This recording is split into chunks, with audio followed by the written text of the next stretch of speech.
Update. Am I the a-hole for being suspicious of my girlfriend's friend after she tried to test me? Original post. I, 30 male, have been dating my girlfriend Olivia, 23 female, for the last year.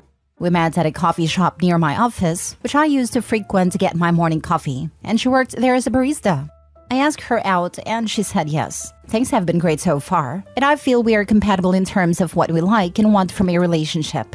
She has a group of 3 girlfriends she is close with. These girls are always very welcome to me, but they seem very immature compared to my friends. One of the girls is Harper, 23 female. Harper is awesome and we get along well, since we like the same video games and music. Recently, Olivia and I were talking about taking our relationship to the next stage, and I asked her to move in with me. She spends 4 to 5 nights a week at my place anyways, so I asked her to just move in. For some reason, her parents are the most excited about this, as she is finally moving out of their house. She also told her friends about the same. On Saturday, Olivia decided to stay back at her parents' house to pack some of her things. Harper messaged Olivia and me that she and her friends were downtown and if we wanted to hang out with her. Olivia was gone, but she told me it was okay if I wanted to go out for drinks with the girls. I had nothing to do and hence I joined them. It was all 3 of her friends and me, and we went to a few bars. We lost the other 2 girls midway and it was just Harper and I. I was constantly messaging Olivia about what was going on as I started to get uncomfortable with the situation. As it was getting late, I told Harper that I would get an Uber for her to drop her home. She told me that she wanted to go dancing. At this point, she was visibly getting drunk. I called an Uber for her anyway. As we were leaving the bar, Harper grabbed my t-shirt and tried to kiss me. I immediately pulled back and told her that this was making me uncomfortable and I would let it pass since she was drunk. She apologized to me.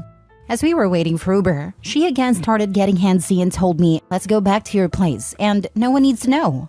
I snapped at her at this point and told her to please shut up until she got in the car. Finally, the Uber came and I got Harper to get in. She kept on apologizing to me and telling me please don't tell Olivia. Finally, her Uber left and I tracked it on my phone to make sure she reached home. I asked Olivia to check with Harper's roommate if she got safely to her apartment. As I was walking home, I called Olivia and told her about what happened. Olivia was crying, and I was genuinely angry at Harper's behavior. Olivia tried to call Harper at night, but her phone was going straight to her voicemail. In the morning, Olivia came home and told me, "Hey, it's all good. It was just a test." I was angry at this point, and I asked Olivia to explain what was going on. So, Harper messaged Olivia in the morning that Olivia was really lucky and that it passed the test. I asked Olivia if she was involved in this, and she did not know that Harper was going to test me. According to Harper, she wanted to make sure that I was not a cheater before Olivia moved in with me. Hence, she wanted to see if I accept her advances.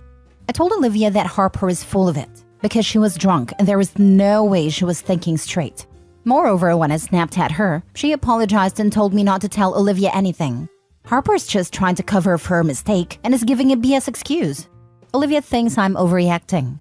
According to her, Harper is her best friend and will never betray her. Although the test was stupid and Harper should apologize to me, she was just looking for Olivia's best interest. Also, Olivia feels nothing happened, so I should not make a big deal out of it. I just feel Olivia's dumb and cannot see that her friend tried to get her boyfriend to cheat. I just feel she is too immature to understand Harper's true intentions, and it is bothering me. I told her to stay away from Harper if she wanted us to have a happy relationship. Am I the a-hole to tell Olivia to not believe Harper's lies? Or do you think Harper's story checks out and I'm just overreacting? I've never heard of anyone hitting on their friend's boyfriend to test the relationship. It seems like the most BS excuse. Now for the top comments before reading the update. This is why you shouldn't be dating kids. Don't move her in. She's as immature as her friend. You're going to be dealing with this high school nonsense for years. To be honest, I thought I left this drama back when I graduated high school. Why would someone think it's okay for their friends to seduce their partners as a test? To be honest, I don't think it was a test, OP. I think Harper really is that crappy friend that nearly every friend group seems to have. She really did make a move on you, drunk or otherwise. And when it was clear you wanted no part of her, she decided to make it sound like she planned it, that you somehow passed the test of character. She may even convince herself that it was all from altruistic motives, but you know better. Your gut tells you that something's off about this woman, and you should trust your gut. I would give Harper a clear berth. Eventually, Olivia will see the light and cut Harper loose. But for now, you need to limit your interactions with Harper and ensure that you are never alone. She just can't be trusted. I would be physically incapable of being with someone that naive, and I say that as someone who is himself at times naive. Dude, I'm denser than a gold bar, and even I think that chick is being gullible. Nah, she's just not seeing something she doesn't want to see. That's denial, more so than naivete. Here's the deal. Olivia will not drop Harper no matter what. You will not be able to badmouth Harper ever without angering Olivia. And Olivia is going to believe Harper over you, which is pretty much proven already. The number of red flags here is significant. Do not move this girl into your apartment. And Harper will be coming to your apartment regularly, and she will hit on you again, and again, and again. Eventually, she will get mad at her failure to steal you from Olivia, and she will tell Olivia a lie that you did, in fact, failed a test. Now be clear on this. Olivia will believe Harper, not you. You have already lost this battle. It's best to either end this relationship or keep it on the surface level. No moving in or getting married.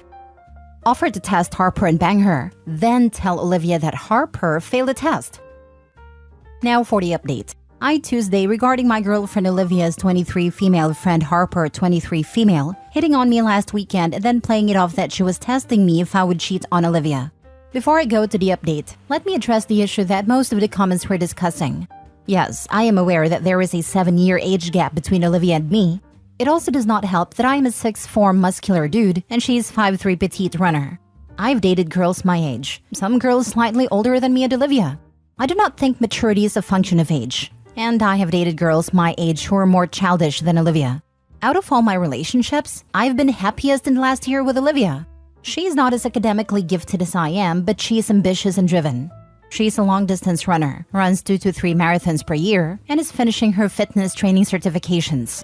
I'm proud of her and how she takes care of herself. The relationship just works for us. Now for the update. Harper told Olivia that she was just testing me and Olivia initially agreed with her explanation. We discussed it, and I told her my side of the story. I told her that Harper is bad news, but it's her choice if she wants to be friends with her. Olivia was more mad at Harper that she did not tell her about the test beforehand, and had her doubts about Harper's story. I decided to drop the issue since I do not want Olivia to be broken off from her friend group because of me. Olivia just couldn't get over the incident, and kept asking me for more details every day. Finally, yesterday we had a long discussion about it. I told her that testing someone's boyfriend is a very insecure thing to do. Doing it without telling Olivia was horrible, as she did try to kiss me and physically seduce me into coming to our apartment. My point was, if my friend ever tried to kiss Olivia and ask her to cheat on me, I would immediately drop that friend if not do something worse. She understood that, but kept on repeating, what if Harper was just acting convincingly and did something stupid but not evil? She told me that although Harper is very promiscuous, she would never try to steal someone's boyfriend. She also told me that Harper has a type of guy who she dates, and I am not the type of guy she would date. I don't want to admit it, but that did hurt my ego. Olivia just kept on repeating that we would never really know what Harper was thinking that night. She may be trying to test me, but got drunk and went too far. I told Olivia that maybe she should test Harper and see what was really on her mind. Olivia was confused, but went with what I was saying. I told Olivia to message Harper that she was going to visit her parents' place over the weekend and ask her to meet for brunch on Sunday. Harper replied and said it sounded great, and they decided a place to meet. After an hour, Olivia and I messaged Harper from my Snapchat with just a blank image and said, "Thinking about you." We waited for 10 minutes, and Harper replied with 2 topless bathroom selfies.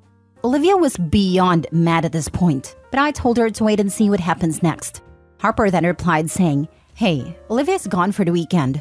Maybe I can show you this in person on Saturday." At this point, Olivia was just trying to keep it together. She snatched the phone from my hand, took a selfie of her face, and messaged it to Harper. Harper started blowing up Olivia's phone with missed calls and frantically messaging her. Her excuse was again, "I was right about your boyfriend. He's a cheat. I was testing him to see what was on his mind." Olivia did not reply to any of her messages, and it took a while to console her. I felt bad blowing up their friendship, but I knew what Harper was doing that night, and I felt she should not get away with it. Did I do something extremely immature for a 30-year-old guy? Yes. Did it feel good? Also yes. I feel any person hitting on their friend's partner deserves this treatment, irrespective of their age. I don't know if Olivia and Harper would patch up in the future, or how it will affect her friend group. I sometimes feel guilty for the fact that I went out for drinks with Harper and friends, and that led to this whole situation. Olivia does not deserve to have her best friend betray her trust in this way. So in the spirit of the sub, am I the a-hole for testing my girlfriend's friend who tried to test me? Not the a-hole. Childish but effective. If Harper had immediately sent your message to Olivia, the test might be inconclusive. Personally, my ego would suffer more from realizing that someone lacked sufficient belief in my integrity to think I would cheat on my spouse with them than from learning that I'm not their type though. If Harper had immediately sent your message to Olivia, the test might be inconclusive.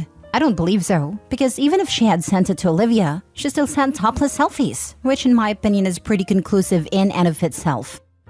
I think they meant if they had just sent the message to girlfriend without sending nudes back.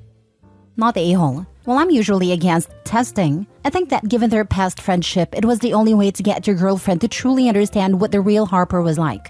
Do yourself a favor. Take your girlfriend out tonight. If she asks why, tell her to thank her for trusting you in this, and to also express sympathy in how this will affect their relationship going forward. That you just want her to know that you love her, care for her, and want the best for her.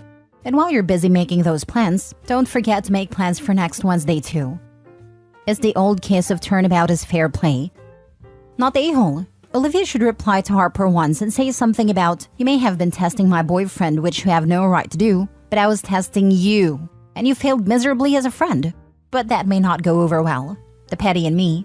Regardless of what you do going forward, it's better for Olivia to see for herself what her friend was like and could not be trusted. Sometimes you need to learn the hard way for the lesson to stick. Not the a-hole. At least Olivia knows the truth about her friend now. So are you and Olivia going forward with her plans to move in with you? You mentioned that in your original post. Yes, that was never off the table for me. I know it's easy to judge Olivia based on one incident. We have been dating for almost a year and I'm excited for her to move in. Last story. Am I the a-hole for going fishing the day my ex was giving birth? I, male 29, ended a relationship with this woman, Maria, female 27, about 1.5 years ago. Our relationship was largely casual, and I made it abundantly clear to Maria that I didn't want a serious long-term relationship. Maria agreed since we had such wildly different values and beliefs. But after being together for about 11 months, she confessed that she wanted a serious relationship with the prospect of getting married. I declined, as I thought and still think that we're way too different to start something like that. We continued our relationship for a few more months when Maria brought up marriage and starting a family again. She started saying things like how her family and friends liked me as well, and how it would be a great fit. At this point, I decided to break things off with Maria. I felt like we both wanted different things, and it was better if we went our separate ways. Maria was devastated by our breakup and begged me to remain in contact. So I did, and we kept a decently close friendship for the past 1.5 years. Since then, Maria's life has been through a downward spiral. She hasn't gotten into any serious relationships. She's been in many, but they've only lasted 2 months at most, and most of the guys were not very good. This lifestyle has caused a lot of friction with her parents, and she tells me she no longer speaks with them because of it. Maria's also failed out of graduate school and has struggled to find work before finally landing a job she hates a few months ago. One of the guys Maria was with got her pregnant at some point, and she was scheduled to give birth at some point last week. Leading up to the birth, Maria started calling me a lot, and she seemed very apprehensive. She told me that she was terrified of becoming a mom. I tried to reassure her that she'd make a great mom, visited her several times in the past few months, and helped her out whenever I could. Maria ended up giving birth last week. On the day, I was going fishing with some of my old friends that I hadn't seen in a while. When I found about the birth the following day from one of Maria's friends, I called her and congratulated her. Maria sounded exhausted but was happy I called. Later that week, I started getting a lot of messages from Maria's friends, telling me how I should have been there since Maria was so afraid. None of her family showed up, and she was hoping I'd come. One of her friends, Katie, female 28, was particularly angry. She said that I needed to be more supportive of Maria since she felt alone and I was abusing the trust Maria had in me. Honestly, I get helping out and being there for friends, but I feel like it wasn't exactly my responsibility. Also, she had 2 for other friends, Katie and another girl with her on the day of the birth. So I don't know what I could have added. Am I the a-hole? More context. For those wondering, the father is back in Austria and there is like a 60% chance he doesn't even know about the kid. All of Maria's friends know he's the dad, but they just refer to him as some a-hole. While I do want to maintain a cordial relationship with Maria, I have no interest in raising her child. Even more context. For those wondering, I knew the baby was supposed to be born last week. He was scheduled for Saturday, but the little guy decided he wanted to come earlier, so was born on Wednesday. I left town Tuesday night and planned on coming back on Friday. The baby was born on Wednesday and I only found out on Thursday. I called Maria afterwards and congratulated her. I did not make any promises about being there for the kid's birth. Now for the comments. Dude, she's looking for a daddy. I back away from the friendship. Not the a-hole. Was about to type this. Next, she will be asking you to do fatherly things with her kid because the kid has no father figure and pressuring you to get together. I would cut the friendship now. There was a post recently from a guy who said a woman he dated 5 times and never slept with tried to claim he was the father of her child. Would not be surprised if she puts his name on the birth certificate. This story was so sad poor. Dude is in court for this woman who he never even slept with, saying it's his. He'll be fine when she refuses DNA test, but that is still so terrifying. Not the a-hole. Guarantee that she had this fantasy where you bonded with a kid and came back to her. Time to walk away. 100%. OP needed to nix this relationship long ago. If she hasn't already, she's developing some unhealthy attachment, and OP is only enabling the delusion.